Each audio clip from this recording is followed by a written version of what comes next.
یہ UN کی بھی ایک رپورٹ ہے جس میں انہوں نے ڈفرینٹ سروے کیے ہیں. سب سے پہلے اس میں سسٹینیبل ڈیولپمنٹ گولز جس پہ انہوں نے 167 کنٹریز کو اسٹڈی کیا.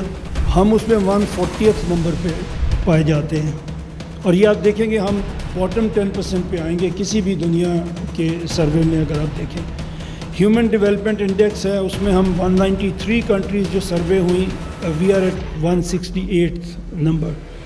رول آف لا ہم 129 نمبر پہ ہیں آؤٹ آف 142.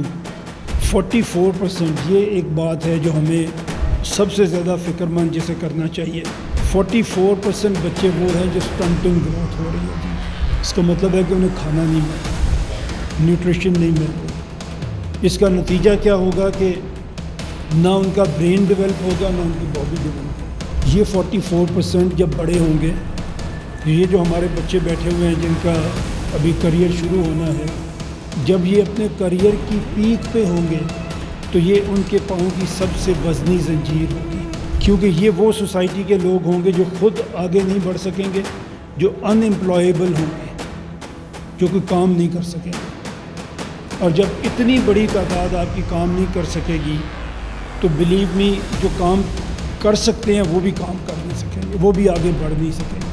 آج ہم یہ فیصلہ کریں کہ یہ نہیں ہوگا, اور ہم تو مسلمان بھی ہیں نا, ہم تو یہ بھی سمجھتے ہیں کہ اگر ہمارا ہمسایہ بھوکا ہوگا تو ہم سے سوال کیا جائے گا. تو 44% آدھے بچے ہمارے بھوکے رہ رہے ہیں, ہم سے سوال ہوگا, اس پہ ہمیں جواب دینا پڑے گا. اس دنیا میں ہمیں انجام بھگتنا پڑے گا, اگلی دنیا میں ہمیں جواب دینا پڑے گا.